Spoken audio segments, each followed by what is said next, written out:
Hello, welcome everybody. Thank you for being here on this webinar, 5 simple steps that you must take right now to protect yourself from hackers. My name is Fernando Sosa, and I'm going to be going over quickly here on some cybersecurity tips and current trends that are happening. We're going to get in and out very quickly. I'm going to go over any questions that you have, and hopefully you'll learn some things that you must take action right now. So let me go ahead and get started very quickly. Now I'm going to switch over here, and I'm going to first of all, thank the sponsors. Our sponsors for today are the TNEC Chamber of Commerce, also Worry-Free MD, which is the healthcare IT services from Hantech, also Advanced Data Systems Corporation. I want to thank them. They're an EHR software company. They develop medical billing software and EHRs for healthcare practices. If you're in the healthcare field, definitely check them out. They will help you, see more patients, be more mobile, and generate more revenue. So I'll put the links to all our sponsors in the description below, and also, so I'll put them on the description so you can go ahead and check them out. I also want to thank 5-star Premier Residences of TNEC. They're a senior living community in Teaneck, New Jersey. If you're in the market or your family or relative is looking for a senior living community, check them out. They have an excellent facility, great people. Again, I'll leave the link in the description below as well. 5-star Premier Residences of Teaneck. All right, so those are our sponsors for today. So today what we're going to cover is I'm going to cover the current trends in cybersecurity for small businesses. I'll go over common cybersecurity issues that I found in other businesses like yours. Typically, when we go in, just going over the common ones that we see, and I'm going to share those with you. I'm also going to tell you how to protect yourself without breaking the bank. We won't make recommendations or suggestions that you're going to need millions of dollars of investment like a large corporation would. So I'll give you some protection tips there, and I'll answer any questions. You have any questions? I'll answer them live. Feel free to type in the questions in the comments below. If you have any questions right away, you can go ahead and type them right now, or even just to say hello. I'll take a look at all the questions. Maybe not during the presentation, but I'll take a look at them after. And if we don't have enough time, I'll definitely follow up and make sure I get all the questions answered. So just, type in the question below and we'll check it out here. Okay, I'll also be giving away a bonus at the end. So cybercrime is not something new. It's at an all-time high. It's been this way for a number of years, and it's just continuing to go more aggressively. And the hackers are setting their sights on the small businesses, because the small businesses are the low-hanging fruit. It's always been that way. And there's many reasons for that. And you want to make sure that you're not the next victim. Why are they the long-hanging fruit? I'll get into that more in the next slides here. But the question that you want to ask yourself, are you a sitting duck? Okay, let's make the analogy of a duck. Hunters, when it's hunting season, they go out hunting ducks. I don't like hunting or killing ducks, but the ducks are out there. They're just sitting there, very easy target, easy prey. They're just a target. That's the analogy to companies, businesses, business owners that have no cyber protection, no plan in place. They're just sitting there waiting to be hacked. It's not a matter of if, it's a matter of when are they going to be hacked. So are you a sitting duck? So a couple of things, common things that we can go over is typically you see that they have no password policy. It's always a random occurrence about setting passwords, setting and forgetting password, writing down password. No hardware protection, no firewalls, nothing of that nature. They just plug in their computer and they go. No software protection, no security awareness. They're not really sure how things are progressing in terms of cyber threats. There's no backup plan. What happens if you get hacked? You start panicking or calling somebody. These are things that identify you if you are a sitting duck. You have no file management system. You don't know where your files are, your folders are all over the place, you're saving things. And then if there's an emergency, you don't know where the things are. Like think about the analogy of a house, right? You're in your house and you have your documents, your passport, your important documents. If you don't have them filed somewhere, if there's an emergency, a fire or something, you know, you're gonna lose it, or you're not gonna know where everything is in the event of an emergency, because you're not thinking about that. Obviously, you want to be at the safe place and get out. But if you have something in the same place or in one place, it's you're in a much better position. So in terms of your computer and your digital assets, the same thing. File management, no patch management, no updates being done. These are all small common things that make you a sitting duck. And there's many other things, but these are common ones. Now, ultimately, what we're going to cover is how to avoid being a sitting duck, right, to cyber criminals, and how to protect the work that you worked so hard to achieve. So what we're going to do, at the end, like I mentioned, there's a free bonus. Hang on to the end. Just put your comments below, and we're going to get into that at the end. I'm going to give a mobile device policy template, which that will help you with your mobile device policy. And that's one of the things that I'll explain in a couple of minutes. So let's move on. So who am I, right? Who am I to be talking about this? I'm a small business owner. I have an IT company, Tech, and I'm a technology consultant, a project manager. I'm a tech person. I help small business owners, small businesses, healthcare providers maximize their profits and be more productive with their technology. And I've helped large organizations, nonprofits, medical practices, etc. So cybersecurity, it's always top of mind, and it's always one of the things that people are most concerned of when I go in, because they're very lax in terms of cybersecurity. So let's one of the things that I see common is when I go to a practice or business that is small, the mindset is, oh, I'm too small, right? I'm too small. Nobody would bother to hack us, right? Just let me fix my computer or do something. That's the wrong mindset, okay? That's wrong. Like I said at the beginning, small and medium businesses are the low-hanging fruit.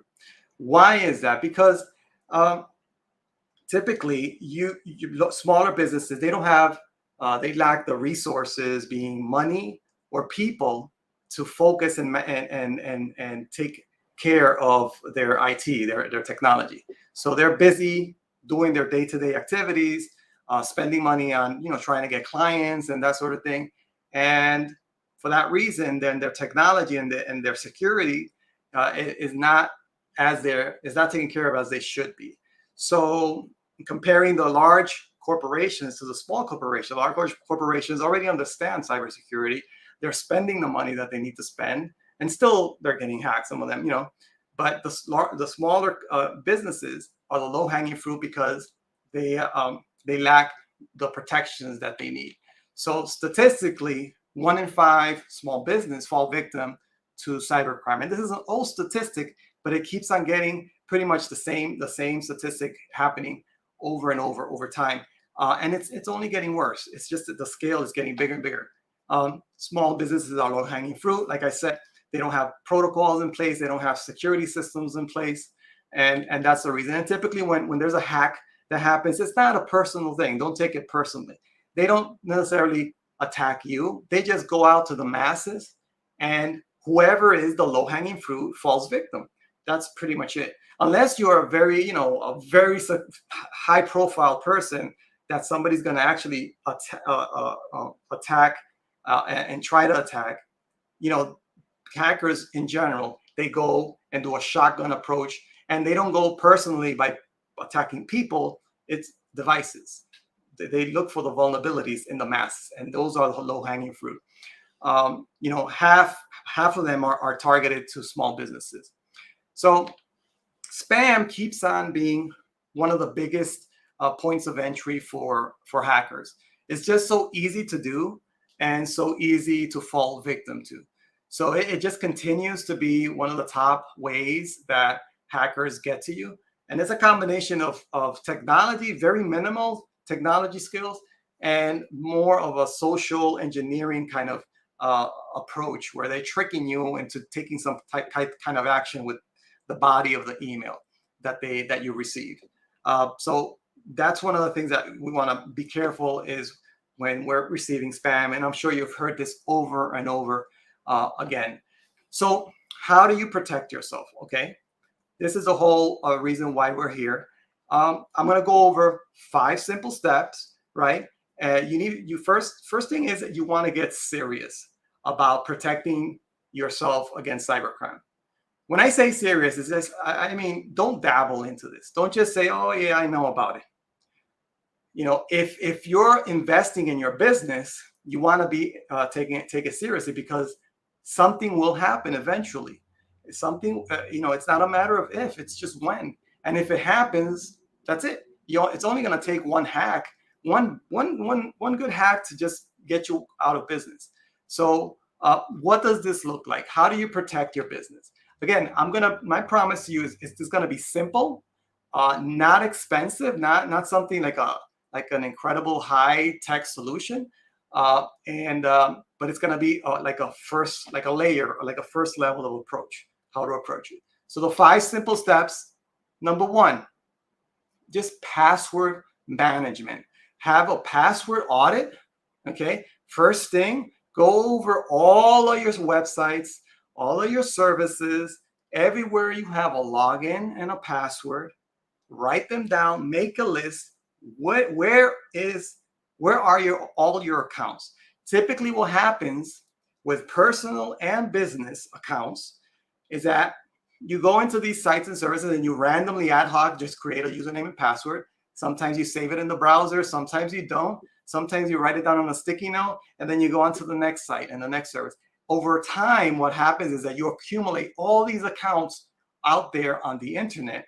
And then when one of these accounts gets hacked, they go on what's called the dark web, and then those accounts get compromised, and then those accounts are used. Those credentials are used to access other sites, because people typically start using the same accounts on multiple sites, and it just happens over and over. So you need to it's just normal now. Like, it's something that wasn't done before. You have to just change your mindset. There's a couple of things that you just have to start doing. It's just new. It might be new to you, but it's not new to. This has been going on for a long time. But if you're not doing this, just add this as a normal course of doing business. Some of them cost money, some of them don't. Some of them are just practices, just common best practices. So have a password audit of what you have right now. And now, after you have this audit, now you have to be able to manage it. Make them secure, make them unique. Don't use the same password on other websites, right? Each website, each service has to have their own unique username and password. Now, password is something that it might go away over time. There's other technology being used for authentication, like biometric security. There's facial recognition. There's tokens. There are 2-factor authentication. There's different methods, but password in general is something that's still here to stay for a long time. And we need to be able to do a better job managing our passwords. But how do you do that? Okay, at the beginning, it might have been manageable, 1, 2, 3, 5 sites. But now every site, everything is a username and password. So how is it possible that you can make this, you can do this? Well, the thing is that you have to now introduce, if you haven't done it, introduce a way to manage this requirement of having passwords and having them secure and unique. So there are tools that can help you with that task. So this is something that you have to add onto your normal course of doing business. Have some type of a tool to manage your passwords. There's many out there. I can recommend the one that we use, but you have to use something, because there's no way in the world that you're going to be able to remember like hundreds of passwords and make them secure and change them And if there, there's no way to do that unless you have some type of a utility to do that. Okay. And there, obviously nothing is 100%, but it's much, much safer and secure to do this that way. Definitely don't put on sticky notes. Don't put it on a spreadsheet. Don't put it on a piece of paper. That is not that's not the approach that you need to take. Okay. So that's step one, passwords. Step two is security training and awareness. One of the first, the number one issues or entry points or causes for data breaches is not technology. It's actually human error or human interference, the human factor, the human element. And it's because it doesn't matter how secure, for example, with the analogy of a house, it doesn't matter how many locks a door has in a house, a gate, a lock, an alarm. If the person inside lets the thieves come in, they let the thieves come in. It doesn't matter how secure it is. So that's in the digital world. What happens is that people tend to do something that lets the hackers come in. So if you don't have a training and awareness program in your business, that's an area, an easy, low-hanging fruit, an easy way to improve your security posture is by having some type of training and awareness. And again, there's ways. I'm not going to get into the details of which ones they are now, but that's something that you have to put on your list to do. Okay. The third one is have security updates, security and computer updates, patch management updates.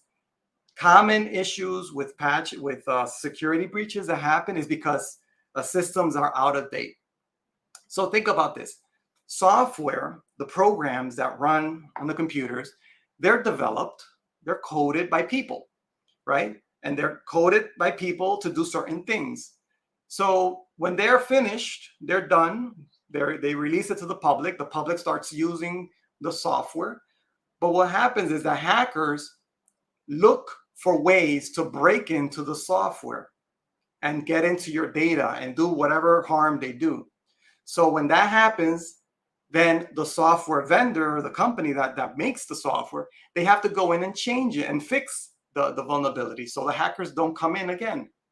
And so it's a cat and mouse game. It's an ongoing thing. And that's where computer updates happen. Again, think about it in a house. You build a house and the house, one window, you notice that it's not secure or it's in a bad spot and you go to the builder and you say, no, that's not very secure. So let me go fix it, because then the thieves are outside surveying a house and seeing, where do I go in? Where do I go in? Where do I go in? Right. And it's a cat and mouse game. So that's kind of the main reason for the updates. So it's very important that you have to have all your systems up to date, because otherwise it gets to a point where that's the low-hanging fruit for the hackers. The hackers look for systems that are out of date, whether it's the operating system, like if it's Windows or whatever, or whether it's the software program that you're running on your computer, or whether it's a hardware, right? The hardware as well. The hardware, your appliances, your routers, your things like those have software running on top of them. So think about it, for example, like between hardware and software. Think about it like a car. You have a car, a vehicle, that's the hardware. But the vehicle, the car, has a computer in it, and that has software in it. So there's software that runs your car. So that has to be updated. There's cars that are hacked as well, because they have to have updates done on the software. So it's a must. It's a must to be up to date. Okay, and that is something that requires ongoing maintenance. You have to be on top of that. So security updates is another step. The other step is to have a backup plan, a contingency plan. What happens when there's an issue? Okay. Recently, not security related, we had, there was a Facebook issue that happened yesterday, right? They were down for almost 6 hours. There's contingency, and a lot of things went wrong there, but it wasn't, from what they say, it wasn't a security issue. It was more like a configuration issue or a mistake that was done on a configuration. But you have to have a contingency plan to recover. Okay, the value of Facebook, of Mark Zuckerberg, went down by billions of dollars during that outage. That's an extreme case. What about if something happens in your business? Can you be down for a few hours? Can you be down for a few days? How much business will you lose? That's what happens when there's a breach. You can be out for days or weeks, depending on the type of event that happens. So you want to have a backup in place, whether it's a data backup and then the word backup is used very loosely. Don't think that all backups are the same. Not all backups are created equal. So you want to understand, when you have a backup solution, what exactly are your backup? How does it work, and what are you able to recover? Don't assume that I have a backup, I can recover. What exactly? Because there's different types of backup, different levels of backup. And sometimes you have to have a backup of a backup and different types, and the duration that it takes to recover. It gets more complicated. So you want to understand, and you have to have a test. You have to test these things. Don't just set a backup and never test it and say, yeah, I have a backup. But then when you have an emergency, you don't know how to recover it, or you haven't really tested it, so it actually ends up not even working. That's the worst case scenario, that you have a backup and it doesn't work when you need it. That's happened. I've seen it happen. It's like the equivalent of a fire drill, right? You have fire drills, right? Those are exercises to help you know what to do in the event of an emergency, right? You have a plan, a fire evacuation plan, and then you have a fire drill to test it. Same thing with your data. You have a backup, but then you have to test it. That's one thing that I see that happens a lot, that people, they have their backups, but they don't test it and they don't really know if it's actually working. So a backup and contingency plan is very, very important. Okay, if you have any questions, feel free to type it in. I'll check them as at the end, but don't forget to comment below. All right, so the next one I have is mobile device policy. As people use more and more their own devices, or even corporate devices like their mobile phones, to check email, to access files, to share files, any company resource that is accessed on a mobile device, what do you do with that device if the device is stolen, lost, if the employee leaves? That is something that is so common that I see over and over, and it's neglected. And especially now with the pandemic, more people are using their personal laptops or their iPads or their iPhones, and there's no policy in place. They're accessing company resources, and that data is out there on an unsupported device. So you have to have a policy in place to manage that, to know what to do. So it's a combination of policy and technology. So we have a policy template I'll share with you with the person that wins it here. So that's very, very important to have in place.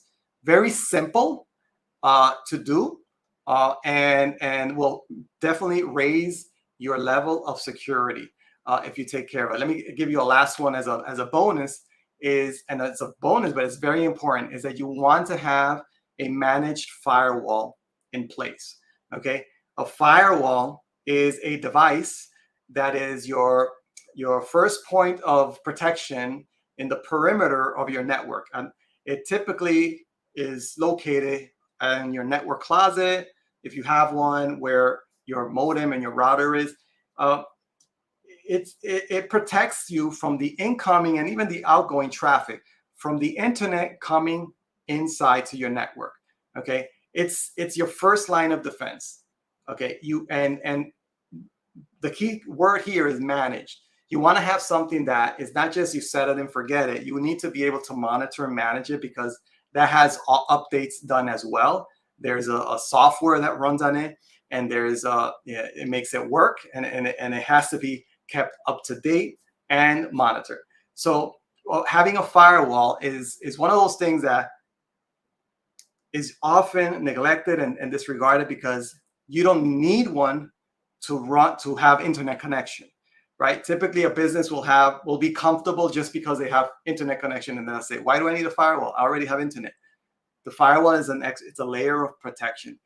your internet provider is not responsible. They're not in the security business.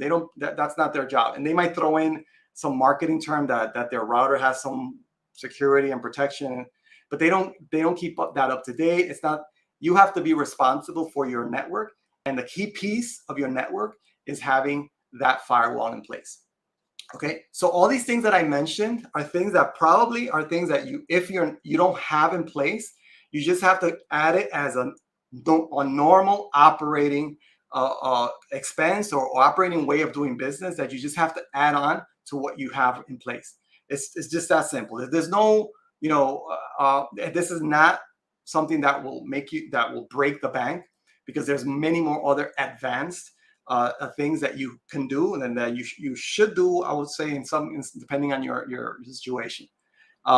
So let me go ahead and give up the drawing here. If you're watching this and you put in your comment, just put the word hashtag bonus, and I'm going to give away the mobile device policy. So go ahead and type the word bonus in the comments, and I'm going to give a minute or two. If you type the word bonus, just bonus, it's like that, hashtag bonus. Put it in the comments, and I'll go ahead and pick a winner. If we have anybody online now, if you want to just go into the drawing, just put the word hashtag bonus, and we'll go ahead and give that mobile device policy. Thank you very much for being here. I appreciate you for listening, and congratulate you for taking the initiative to learn a little bit about your cybersecurity. And we'll be doing this webinar again during this week. Okay, I see one there. So let me go ahead and let me see if we have more people. I'll give 1 more minute. If somebody else wants to jump in for this mobile device policy template, we will go ahead and give up the drawing, because I only have one bonus. Larry put something. Let me see your comments, Larry. Okay. Yep, there's Larry there. Hey, Larry, thanks for being here. All right. So it looks like Larry is going to be the winner. All right. So congratulations, Larry. I'll be reaching out to you. This has been the cybersecurity webinar. If you want to download a free report, you can go to worryfreemd.com/protect and download this free report, what every business owner must know to protect against online identity theft. So this has been a presentation from WorryFreeMD, heyontech.com. My name is Fernando Sosa. Thank you very much. Follow me on social media, and stay tuned for the next one. All right. Thank you. Appreciate you. Bye-bye.